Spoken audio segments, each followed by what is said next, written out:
If you're a Star Wars fan, I got some bad news for you. Let's talk about it.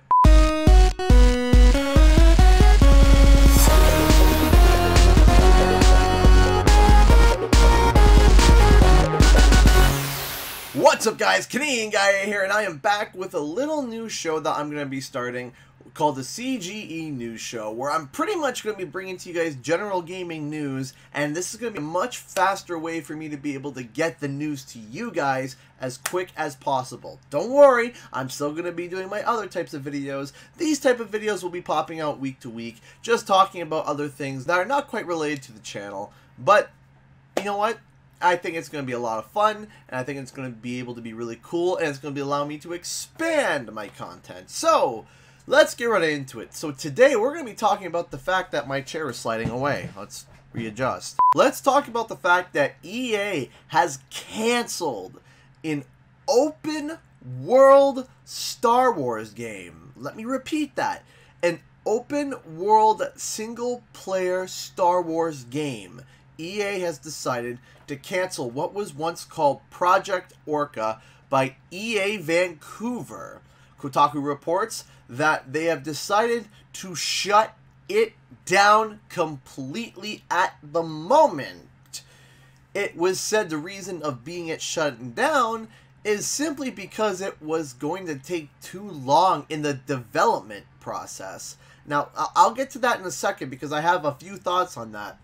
And it is supposed to be replaced with a smaller Star Wars project that's supposed to be released by the end of 2020. The game was supposed to be about you as a player. We're supposed to be a ragtag bounty hunter that jumped between the factions, and it was an open world concept with different planets that you could visit and do different quests and missions and stuff like that.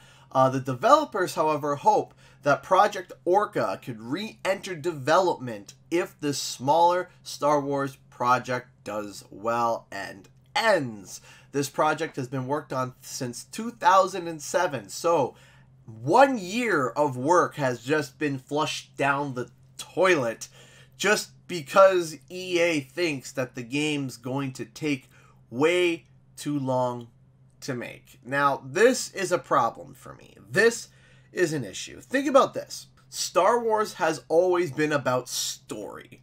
Since the movies came out. That's all what it's been about is story. Okay, the visual effects for its time were also really revolutionary, but the story, okay?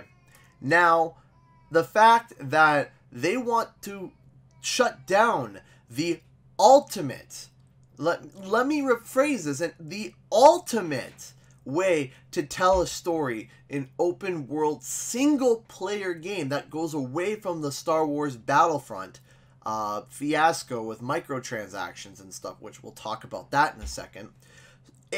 It doesn't make sense to me.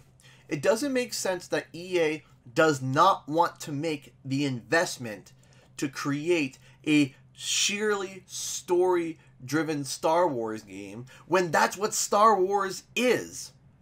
Now, the fact that they are only giving the new developers, at most, it's supposed to come out by the end of 2020.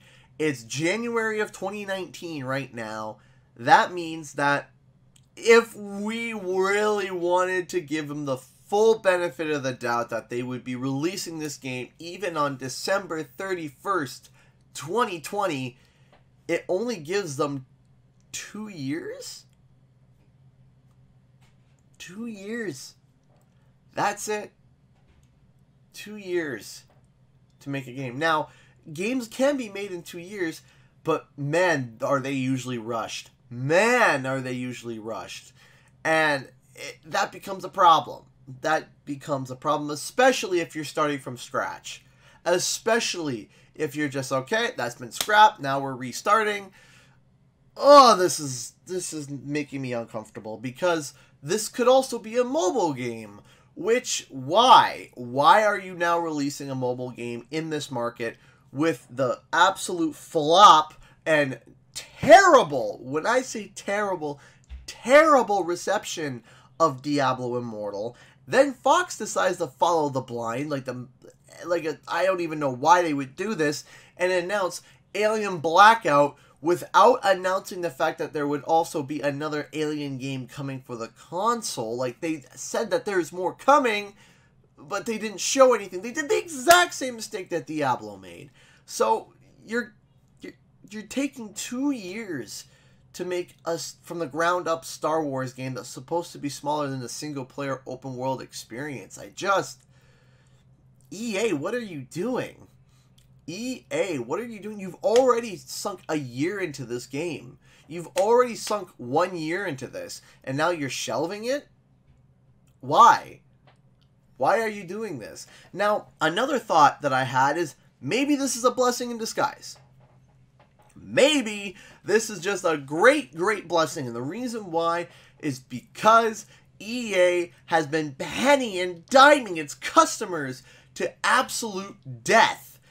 And that's ridiculous. It's crazy what they're charging for microtransactions. They are, in fact, now don't think, it's when any of you are thinking, maybe EA has learned their lesson about microtransactions. Oh, no, no, no, no. They have not. EA is, in fact, countersuing Belgium because Belgium came out and said that loot boxes are now illegal in the country. EA is suing Belgium. They're suing a country for a law that they instated. Why? No. No, no, no, no, no, no, no, no. So if you think that they've learned their lesson about microtransactions, no, no, no, no. They are in the hole deep, okay? They are deep in the microtransaction hole. They're chasing that all the way down to the bottom, okay?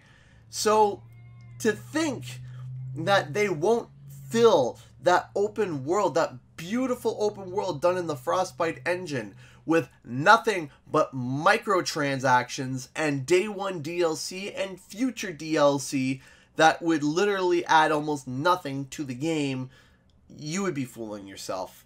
And that maybe this was a blessing in disguise for when the Star Wars franchise hopefully inevitably gets pulled away from EA, handed to a new developing studio, and that studio actually does something good with it. You need to input time into games if you want good games, and single player experiences are still asked for in today's market. God of War, Spider-Man, there's so many Sony exclusives that push for single player experience, and they all are doing fantastic.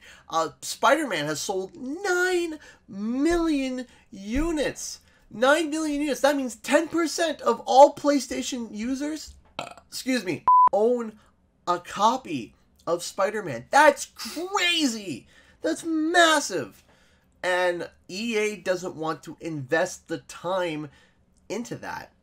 And that's insane. That is absolutely insane that they don't want to do that. The fact that they can't see that there are ways to make money other than monetization, and that's making truly great games. And this new Star Wars project doesn't sound like it, Chief. It sounds like another rushed cash cow, and I likely will not be picking it up at all. Which is really sad, really. It really is sad. I feel sorry for massive Star Wars fans that EA has the rights to one of the pioneers, to the pioneer, basically, of sci-fi. So, hopefully, maybe Project Orca gets reinstated, but I doubt it will, and even if it does, it might be filled to the brim with microtransactions and DLC and whatnot, and it wouldn't be good, and they would be charging full price for it, so yay!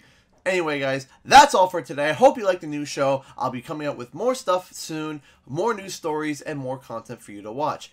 Anyway, guys, thanks so much for watching. Cue the extra.